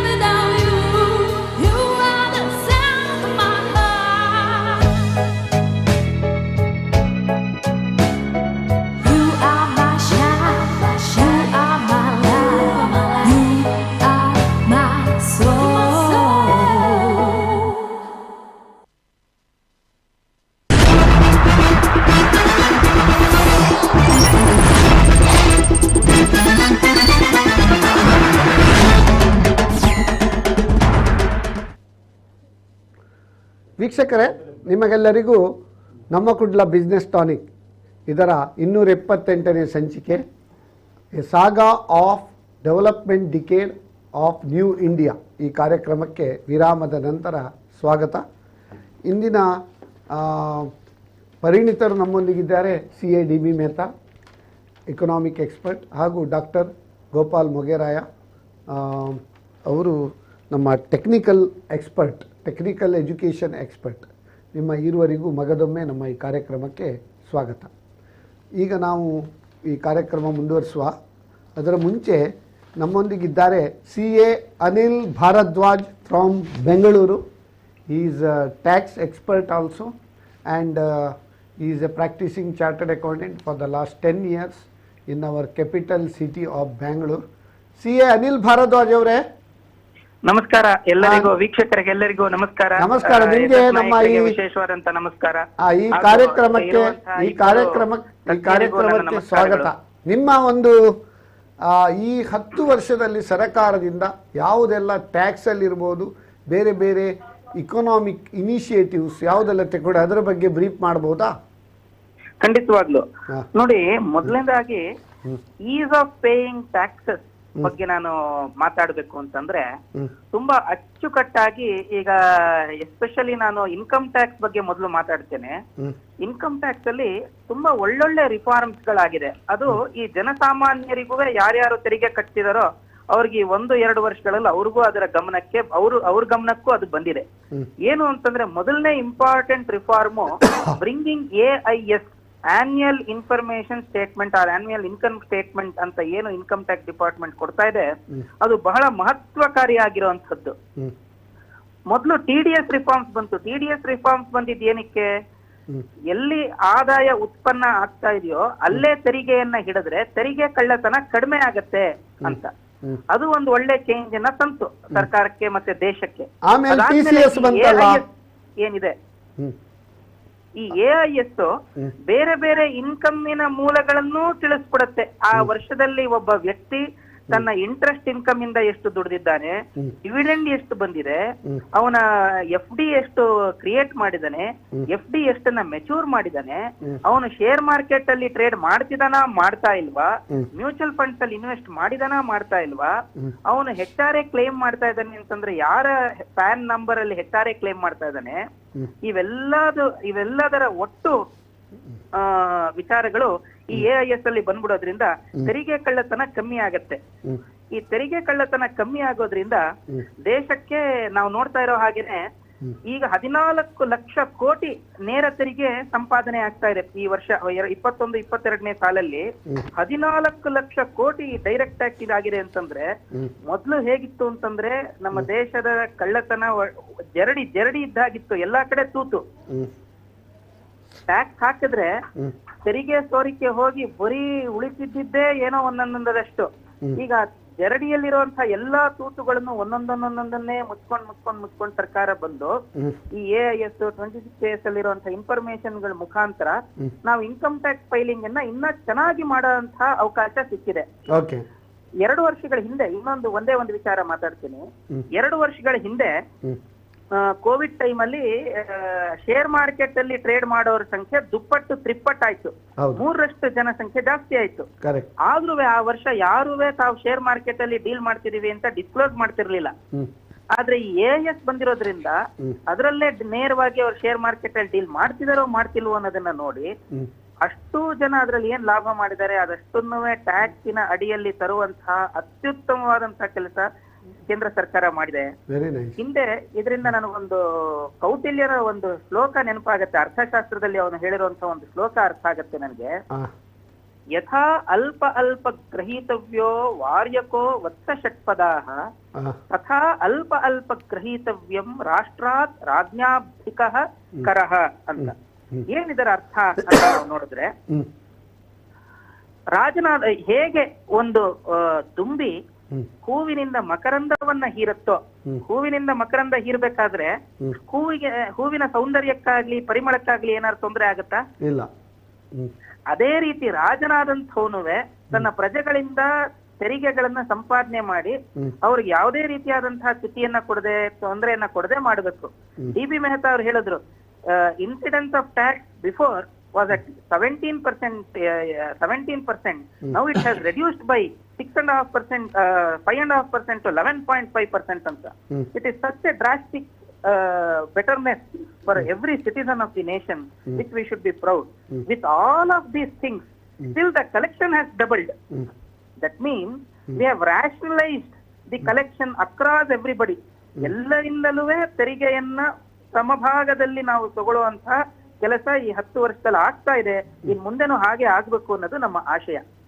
ಈಗ GST ಬಗ್ಗೆ ಒಂದು ಬ್ರೀಫ್ ಮಾಡಿ. ನೀವು GST ಬಂದ ಮೇಲೆ ನೀವೀಗ GST ಕೂಡ ಅನೇಕ ಕಡೆಯಲ್ಲಿ ಕೋಆಪರೇಟಿವ್ ಸೊಸೈಟೀಸ್ ಇರ್ಬೋದು, ಅನೇಕ ಕಡೆಗಳಲ್ಲಿ GST ಬಗ್ಗೆ ಕೂಡ ನೀವು ಲೆಕ್ಚರ್ ಕೊಡ್ತಾ ಇದ್ದೀರಿ. GST ಬಂದ ಮೇಲೆ ಯಾವ ರೀತಿ ಈಸ್ ಆಫ್ ಡೂಯಿಂಗ್ ಬಿಸ್ನೆಸ್ ಆಗಿದೆ ನೋಡಿ. ಜಸ್ಟ್ 10 ವರ್ಷದಲ್ಲಿ 4,95,000 ಕಲೆಕ್ಟ್ ಆಗ್ತಾ ಇದ್ದಂತ ಇಂಡೈರೆಕ್ಟ್ ಟ್ಯಾಕ್ಸ್ 2013-14 ಸಾಲಿನಲ್ಲಿ 4,95,000 ಕೋಟಿ ಇಂಡೈರೆಕ್ಟ್ ಟ್ಯಾಕ್ಸ್ ಕಲೆಕ್ಟ್ ಆಗಿದೆ. 21-22ರಲ್ಲಿ ಅದರ 2.5 ಪಟ್ಟು ಅಂದ್ರೆ 12,89,000 ಕೋಟಿ ಇಂಡೈರೆಕ್ಟ್ ಟ್ಯಾಕ್ಸ್ ಕಲೆಕ್ಟ್ ಆಗಿದೆ. ಅಂದ್ರೆ ಅದರ ಅರ್ಥ ಏನಪ್ಪಾ ಅಂತಂದ್ರೆ ಸಣ್ಣ ಸಣ್ಣ ಉದ್ಯಮಿಗಳು ಯಾರ್ಯಾರಿದ್ರು because of digitalization who never came under the tax bracket but still were earning a good income. ಅವ್ರು ಯಾರು ಟ್ಯಾಕ್ಸ್ ಅನ್ನ ಕಟ್ತಾ ಇರ್ಲಿಲ್ಲ, GST ರಿಜಿಸ್ಟ್ರೇಷನ್, ವ್ಯಾಟ್ ಗಾಗ್ಲಿ, ಸೇಲ್ಸ್ ಟ್ಯಾಕ್ಸ್ ಗಾಗ್ಲಿ, ಎಕ್ಸೈಸ್ ಡ್ಯೂಟಿಗಾಗ್ಲಿ ರಿಜಿಸ್ಟರ್ ಆಗ್ತಾ ಇರ್ಲಿಲ್ಲ, ಅವ್ರುಗಳೆಲ್ಲಾರು ಇವಾಗ ತೆರಿಗೆಯ ಛತ್ರಿಯ ಅಡಿಯಲ್ಲಿ ಬಂದಿದ್ದಾರೆ. ಆ ಟ್ಯಾಕ್ಸ್ ಅಂಬ್ರೆಲಾ ಅಂತ ನಾವೇನ್ ಇಂಗ್ಲಿಷ್ ಅಲ್ಲಿ ಹೇಳ್ತೀವಿ, the tax umbrella has widened, it has widened to a drastic extent. GST registration requirement ಮುಂಚೆ 10 ಲಕ್ಷದಕ್ಕಿಂತ ಮೇಲೆ ಟರ್ನ್ ಓವರ್ ಇದ್ರೆ ವ್ಯಾಟ್ ರಿಜಿಸ್ಟ್ರೇಷನ್ ಮಾಡಬೇಕಿತ್ತು ಅಥವಾ ಸರ್ವಿಸ್ ಟ್ಯಾಕ್ಸ್ ರಿಜಿಸ್ಟರ್ ಮಾಡಬೇಕಿತ್ತು. ಅದನ್ನು 20 ಲಕ್ಷಕ್ಕೆ ಏರಿಸಿದ್ದಾರೆ. ಅದರಲ್ಲಿ ಟ್ರೇಡರ್ ಮತ್ತೆ ಮ್ಯಾನುಫ್ಯಾಕ್ಚರಿಂಗ್ 40 ಲಕ್ಷದವರೆಗೆ ನಿಮಗೆ ರಿಜಿಸ್ಟ್ರೇಷನ್ ಮಾಡುವ ಅಗತ್ಯ ಇಲ್ಲ. 1.5 crore ಟರ್ನ್ ಓವರ್ ವರೆಗೆ simplified tax, that is composition scheme ಕೂಡ ಮಾಡಿದ್ದಾರೆ. ಕೇವಲ 1%.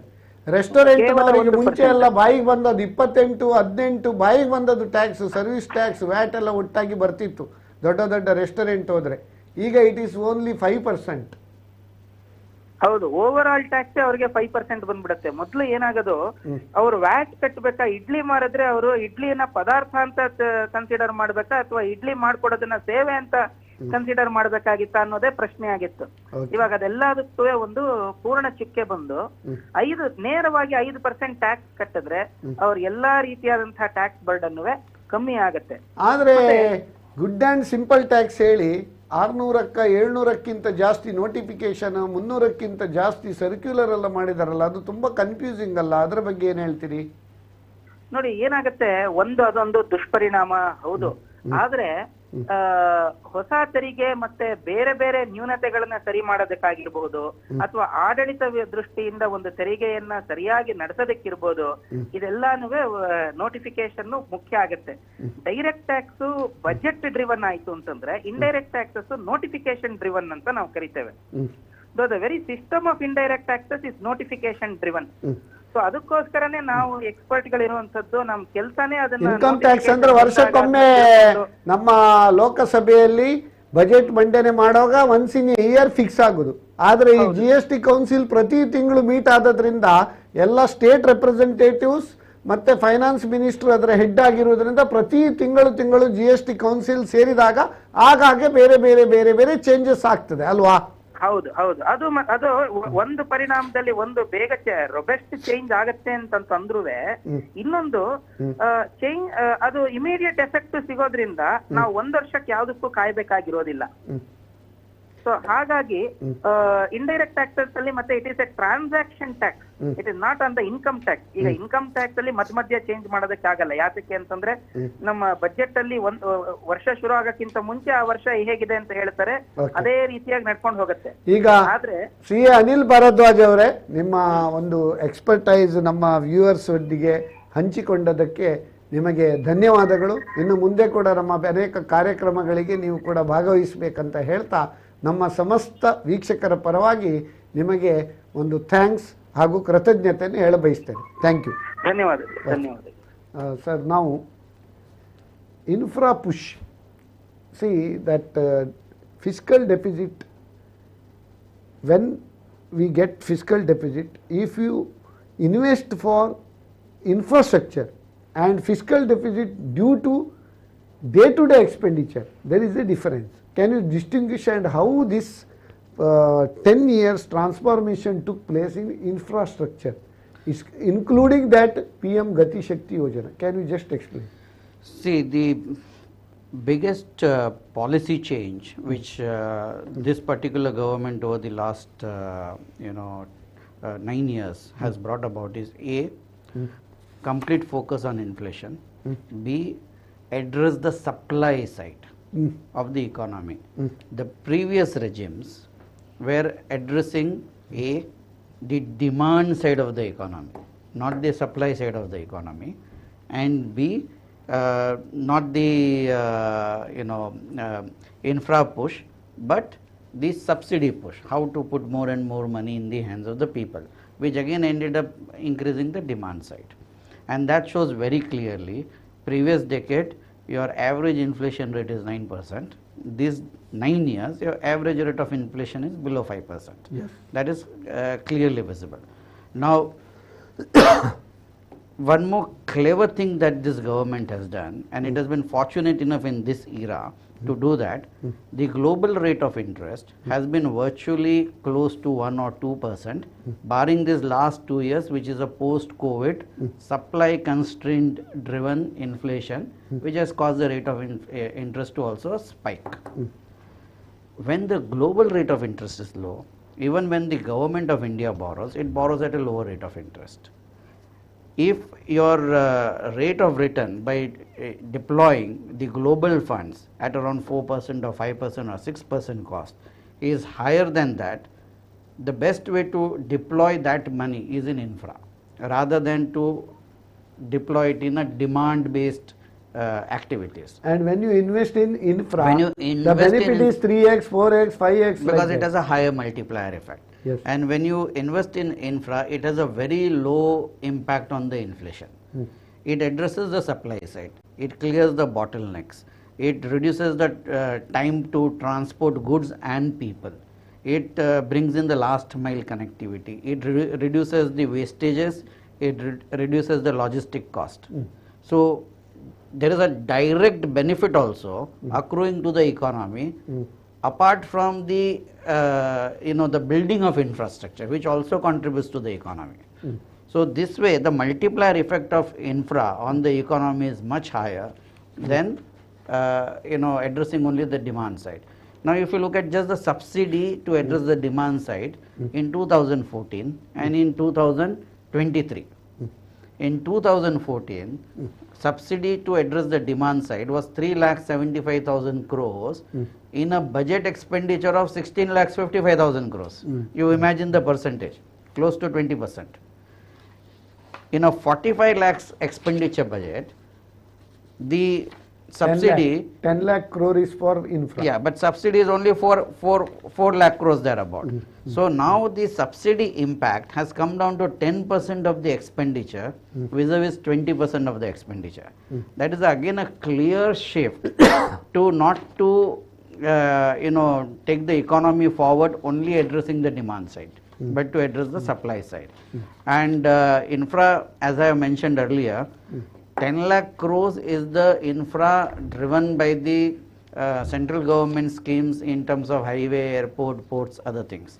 But another 2,40,000 crores is in railways. Another 1 lakh crores is in the government various institutions where the money is being provided. 13,70,000 crores is a total capital investment projected in this budget.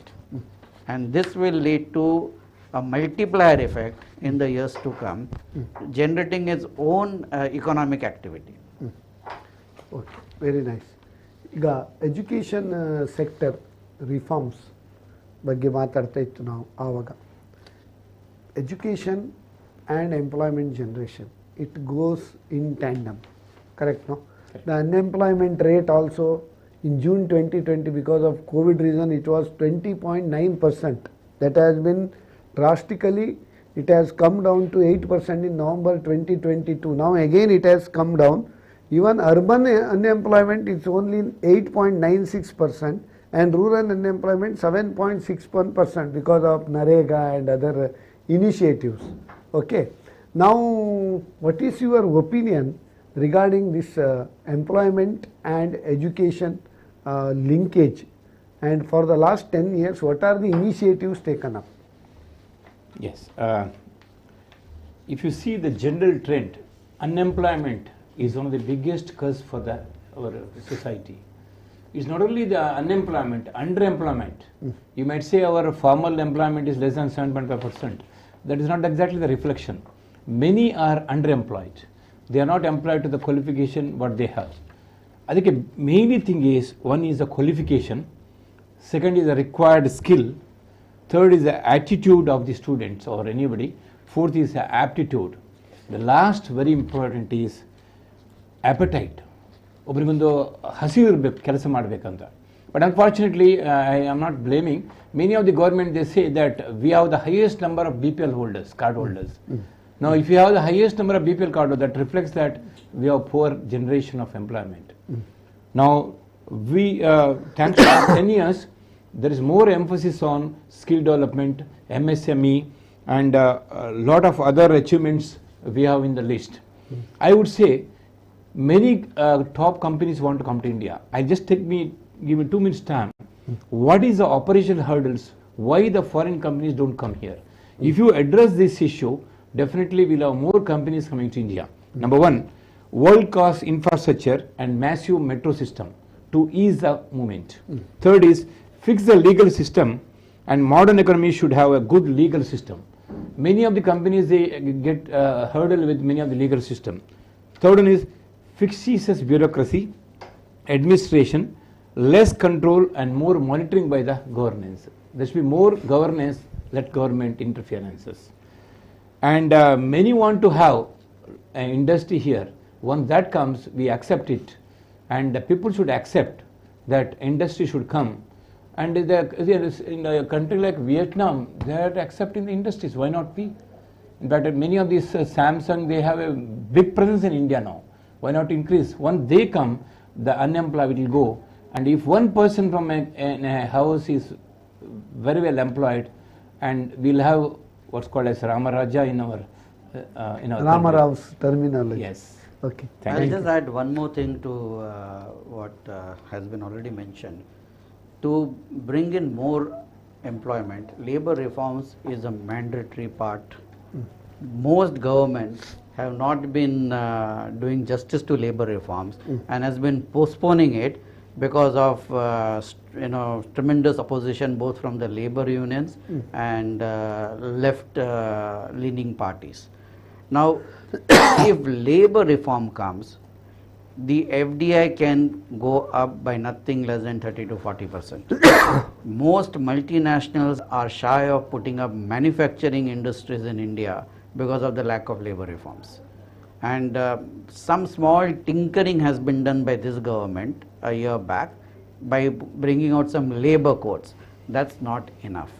We need to have very big reforms in labor, then only India will become a manufacturing hub. That new wage code should be implemented. Should be implemented. Otherwise, we will not be becoming a manufacturing hub of the world. Okay. Now, a lot of other social initiatives have been taken place. So, just like that Janaushadhi Kendra, it is really transformation, we can say, because poor people, those who cannot afford for purchase of medicines, the medicine prices have been slashed 1/5 or 1/10 of the normal price. Janaushadhi Kendra, ಅದರ ಬಗ್ಗೆ ಏನಾದರೂ ಹೇಳಲಿಕ್ಕೆ ಆಗ್ತದೆ? ಅಲ್ಲ, health sector is one of the very important sectors, especially the senior citizens and many in the rural areas. They have a very less access to these so-called sophisticated drugs. They used to get some normal Now drugs. Ayushman Bharat also they have covered. Almost going to rural areas, and it's a very good development, because otherwise only the person in the urban area they have an access to the latest medicines. Now thanks to this scheme, Now they have slashed the rates of all stunts, then critical illness medicines by what you can tell, less than 25%. this one is a very good achievement where we address these health issues and the access to the latest healthcare system to the even to the poorest of the poor, that is needed in the villages. As I told in the beginning of my remark, I told that any reforms we do, we should have an approach and impact on the common man. ಸಾಮಾನ್ಯ ಪ್ರಜೆಗೆ ಅದರ ಬಗ್ಗೆ effect ಆಗಬೇಕು. See, we have to credit this government with the way it thinks. Like skilling is a very, very important aspect, other than apart from just education, academic NSDC, education, National Skill Development which will bring in more jobs, more productivity. Similarly, good health brings in more productivity. Because you cannot keep on increasing physical output just by bringing in policies. We have to bring in more physical output by efficiencies and productivity. And health and skilling are the two important pillars of that. And this government is focusing on both these pillars simultaneously, so that productivity drives the growth rather than just the physical output. Okay. Since you are in the CREDAI, in various positions you held, now also you are in Karnataka State Tax Committee Chairman. How RERA has changed the real estate scenario, trading in real estate and real estate developers and consumers, how it has changed? See, pre-RERA and post-RERA, the growth in the real estate sector has not seen a dramatic shift. So that is one thing is clear, that RERA has not brought about a development of the real estate sector. If you look at the way the RERA has been framed, Real Estate Regulation and Development Act, but the development part in the act itself has been neglected, has not been addressed. So the development part is not happening, but the regulation part is happening. The second aspect of RERA, without development, if there is regulation, then it will hamper the growth. It hampers. Okay. The second aspect of RERA is, if you look at housing, housing was a need prior to RERA, housing is a need after the RERA. Okay. So it's a need-based driven demand and supply that's happening. If RERA was implemented in its true spirit and its true sense, then the real estate would have become a vehicle of investment, a product where people could invest and earn returns. That's still not happening. And if they implement the way it was thought about, I'm 100% sure real estate will be the biggest growth engine in the next decade. Okay. Because it is the highest employment generating, highest employment generator, and it has a very high contribution to GDP. I don't know how many of you are aware, just the construction industry contributes 6% to GDP, which is one of the highest for any given single sector apart from agriculture sector. Okay. But MSME contributes 30% to GDP. Agriculture contributes 20% to Real GDP. estate will have MSME also in it. Correct. Real correct. estate will It's have embedded large, in that. It's embedded in that. Correct. Now, regarding foreign policy, earlier and now I think we are very tough even with USA, and we are Atmanirbhar. Whatever others say, we are not bothered. So, any your views about foreign policies? I don't China, along with China, Russia, Ukraine, USA. No, I don't go to the Nepal, details of that. One thing, Pakistan. the entire image of Indians have changed in the external world. Previously, when you used to go to seminar to USA, we have to introduce that we are from India. Now, it's a fact that many Americans, they come and talk to us, well, you're from India. And I always tell on the lighter side. Because Tata has given orders for more than 500 Not only that, planes. they respect the Indian system. Many in America, so I told, telling you, Nayak, that one of the biggest, there are two dreams of mine, which I won't tell you at the end, but now I'll tell you. Two dreams. One is in terms of education, one in terms of technology. In terms of technology, I would say one day, India has to reach a top that myself and Nayak should travel to Udupi by flying cars. Second thing is, we want a American parent should send his child to India for higher education, so that they feel that rupees looks better than a dollar. So this is my dream. It will happen in 10 years that we are very strong in both of these. Only thing is, there has to be a stroke correction in terms of attitude and aptitude. If it happens, India will be the superpower within 10 years, I am very sure. Okay, you told about rupee. Now rupee is being traded in various countries now. Whether it is becoming an international currency soon? What are the... See, we have just taken a few baby steps, which are really welcome steps. It has to get broader and broader acceptance, and unless and until we have full convertibility. See, if rupee has to get accepted as an international currency, at the same time we have to have full convertibility of currency also, which we don't have. So unless and until these policy reforms come in hand in hand, it will not happen. But it's a very positive step. These are the initial few baby steps, but most welcome. Now, artificial intelligence, new area, and machine learning, all these things. I think India, is the forerunner in these fields. How it will transform our economy, and how, is it not a threat to the employment generation? No, I won't say it's a threat to the employment. The employment will be recreated. Instead of a conventional employment, for example, we have GChat, some of things like that, GP chat. So where we don't require a secretary, it does everything. So, but a lot of other related employment generated. So we should not bother. But India is one of the forerunner for in the case of AI and machine learning, which is a welcome development, I would say, that we should not be scared of losing some job. Yes, some conventional job will be removed from the system. It will be replaced by a different type of job with a higher margin of salary. So I will just add to what has been said. If you remember in the parliament, when our Prime Minister was talking about digitization of the rural economy also, the former finance minister jokingly, laughingly made this statement on the floor of the house. Oh, you expect now the poor people in the villages to start accepting digital currency on the mobile. Where is your internet? Where is your broadband? Where is, would they know how to operate? All those questions were raised. But what happens is, with new technology, new skilling happens automatically. Whatever new... Necessity is the mother of invention. When the computer itself was brought into India, the same debate was there, whether it will take away the jobs. Today, computers have generated more jobs. So even artificial intelligence... Now engineering only... once skilling happens, it will generate more jobs. Okay. Now, PSU banks, as I already mentioned earlier, that NPA problem was up to 15% gross NPA. Now it has been slashed to less than 3%. And the good news is that PSU banks' total net profit crossed more than 1 lakh crores in 2023 financial year and merged. So earlier, 1969, 14 banks were nationalized.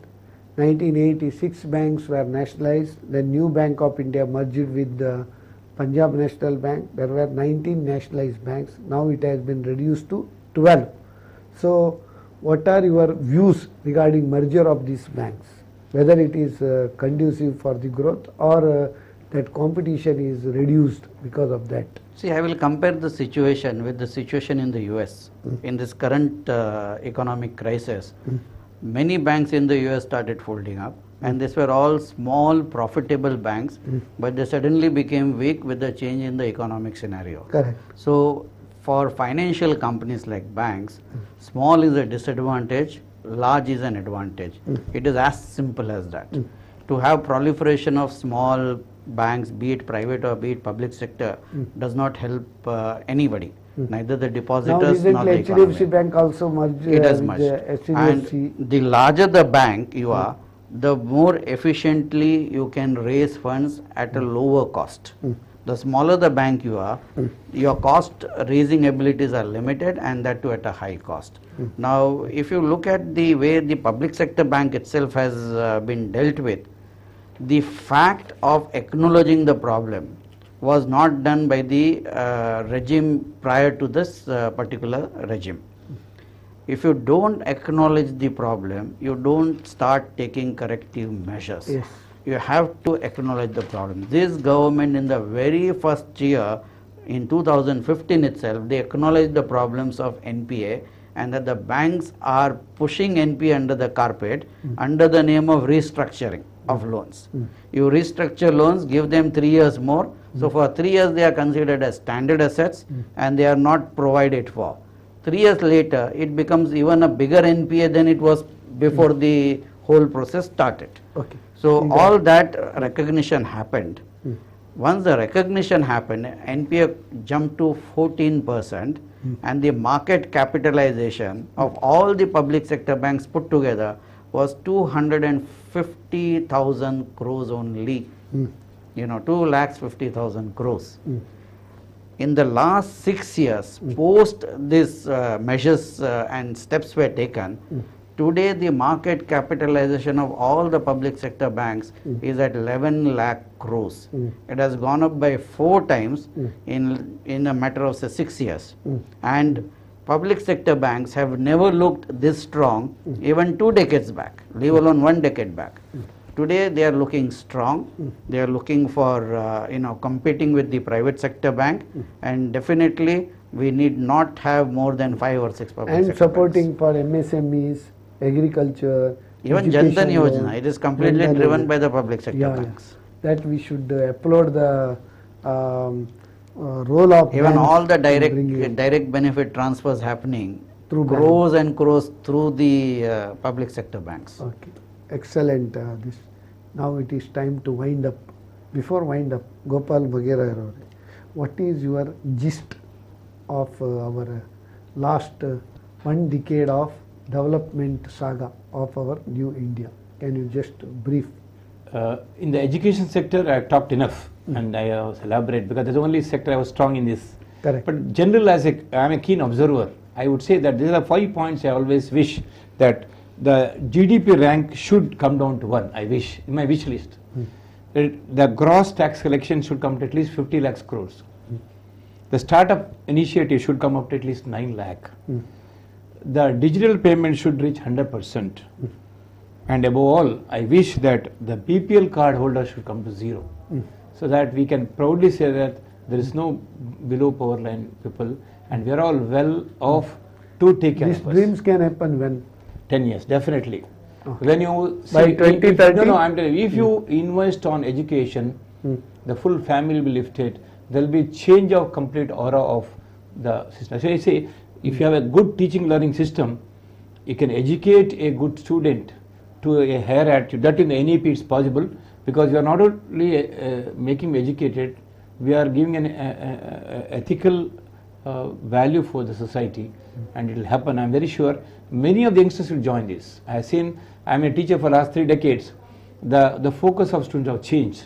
They are joining this Indian education system. I'm very sure 10 years, all this will be the offshoot of the education. Okay. Now, 10 years, just how it has been transformed and what is our vision for Amrit Kal. Now, 75 years of independence is over. Now, Amrit Kal, as per our statement, is started. What possibility is there in Amrit Kal? And what are the transformation happened and how it will be achieved in Amrit Kal? See, I would want India to achieve everything above the averages of its population. I would put it in simple terms. Even though we are the 5th largest economy today, our volume of economic activity in the global economic activity is still just 3%, whereas we have a population of 7%. Our economic activity in the global economic activity should be more than our population. Point 1. Point 2, our import and export rate. Earlier it used to be hovering around 1%, 1.2%. Now it has come up to 1.8%. But it should be again at par with our population, that is 7 to 8%. We should reach there. We should cross $3 to $4 trillion of global trade. Right now, this particular year, we are looking at $900 billion exports, and we are looking at maybe around $1 trillion imports. It is only 2 trillion. We should take it to 6 to 7 trillion. That is the point number 2. Point number 3, our per capita income is only $2,800, whereas you begin to start qualifying as a developed economy only about $10,000. We still have a long way to go. Despite having such a large population, how do we use this our human resource to benefit our nation and our economy? That is that's going to be the biggest challenge in the next decade or two. Okay. Now it is time to wind up. Before winding up, I really appreciate both of your expertise in the respective field. CA DB Mehta being economic expert, you have deliberated on various aspects of our economy. Definitely it is useful and fruitful for our viewers. On behalf of our entire viewers, thank you very much for being part of this sensational topic. Thank you very much. Thank you for having me over. Dr. Gopal Mogeraya, being in technical education for the last more than 3 decades, your expertise in educational field is also commendable. On behalf of our entire viewers, thank you very much for being with us and disseminating your expertise with our viewers. ನಮ್ಮ ದೇಶದ ಬಗ್ಗೆ ನಾವು ಹೆಮ್ಮೆಯಿಂದ ಹೇಳಬೇಕು. ಈಗ August 15 next ಬರಲಿಕ್ಕಿದೆ. ಆದರೂ ಈಗ ಒಂದು ನಮ್ಮ ಸಣ್ಣದಾಗಿ ಒಂದು ಚುಟುಕು. ಭಾರತೀಯರೇ ಸಾಗುತ್ತಿದ್ದೇವೆ ನಾವಿಂದು ಎತ್ತ, ನೋಡುತ್ತಿರಿ ಅತ್ತ ಇತ್ತ, ಅಭಿವೃದ್ಧಿ ಆಗುತ್ತಲಿದೆ ಸುತ್ತ ಮುತ್ತ, ಆರ್ಥಿಕತೆ ಸಾಗುತ್ತಿದೆ ಉತ್ತುಂಗಕ್ಕೆ ಉನ್ಮತ್ತ, ನರೇಂದ್ರ ಮೋದಿಯವರ ಸಮರ್ಥ ನಾಯಕತ್ವ ದಾಪುಗಾಲಿಡುತ್ತಿದೆ ಭಾರತ ಅಮೃತ ಕಾಲದತ್ತ ಅಂತ ಹೇಳಲಿಕ್ಕೆ ಭಾಳ ಒಂದು ಹೆಮ್ಮೆ ಆಗ್ತದೆ. ಅದಲ್ಲದೆ ನಾವೆಲ್ಲರೂ ಭಾರತೀಯರಾಗಿ ಹೆಮ್ಮೆ ಪಡಬೇಕು. ಯಾಕೆ? ಭಾರತಾಂಬೆಯ ಮಡಿಲಲ್ಲಿ ಜನ್ಮಿಸಿದ ನಾವೆಲ್ಲ ಧನ್ಯರು. ಭಾರತಾಂಬೆಯ ಮಡಿಲಲ್ಲಿ ಜನ್ಮಿಸಿದ ನಾವೆಲ್ಲ ಧನ್ಯರು. ಅಮೃತ ಕಾಲದತ್ತ ಸಾಗುತ್ತಿರುವ ನಾವೆಲ್ಲರೂ ಅನನ್ಯರು ಅಂತ ಹೇಳ್ತಾ ಈ ನಮ್ಮ ಕುಡ್ಲ ಬಿಸ್ನೆಸ್ ಟಾನಿಕ್ ಈ ಕಾರ್ಯಕ್ರಮಕ್ಕೆ 228ನೇ ಸಂಚಿಕೆಗೆ ನೀವಿರುವರು ಭಾಗವಹಿಸಿ ನಮ್ಮ ಎಲ್ಲ ಸಂದೇಹಗಳಿಗೆ ಪರಿಹಾರವನ್ನು ಸೂಚಿಸಿದ್ದೀರಿ. ಮಗದೊಮ್ಮೆ ನಿಮಗೆ ವೀಕ್ಷಕರ ಪರವಾಗಿ ಧನ್ಯವಾದವನ್ನು ಹೇಳ್ತಾ, ವೀಕ್ಷಕರೇ, ನಿಮ್ಮಲ್ಲಿದೆಯಾ ಫೈನಾನ್ಸ್, ಟ್ಯಾಕ್ಸೇಷನ್, ಬಿಸ್ನೆಸ್ ಹಾಗೂ ಬ್ಯಾಂಕಿಂಗ್ ಕನ್ಫ್ಯೂಷನ್?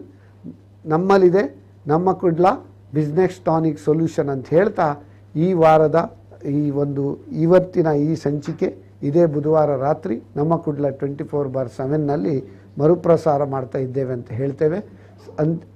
ಎಲ್ಲ ಜನರಿಗೆ ಈ ಒಂದು ಏನು ಹೇಳ್ತೇವೆ, ಸರ್ವೇ ಜನಾಃ ಸುಖಿನೋ ಭವಂತು ಸಮಸ್ತ ಸನ್ಮಂಗಳಾನಿ ಭವಂತು ಹೇಳಿ ನಮ್ಮ ಈ ಕಾರ್ಯಕ್ರಮಕ್ಕೆ ಇಲ್ಲಿಗೆ ವಿರಾಮಗೊಳಿಸ್ತಾ ಇದ್ದೇವೆ. I am CA SS Naik signing of.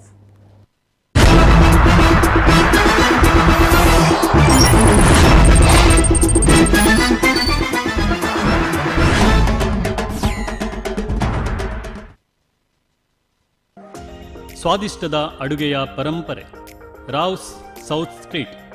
ವೈದ್ಯರೊಬ್ಬರು ನಡೆಸಲ್ಪಡುವ ಹಲವು ವಿಶೇಷತೆಗಳ ಮಂಗಳೂರಿನ ವಿಭಿನ್ನ ರೆಸ್ಟೋರೆಂಟ್. ಆಂಧ್ರ ಶೈಲಿಯ biryani, Guntur chicken, Guntur mutton, chicken Chettinad, Kolhapuri ಸೇರಿದಂತೆ ಬಹುವಿಧದ ಮಾಂಸಾಹಾರ ಖಾದ್ಯಗಳು. Chicken thali, mutton thali, veg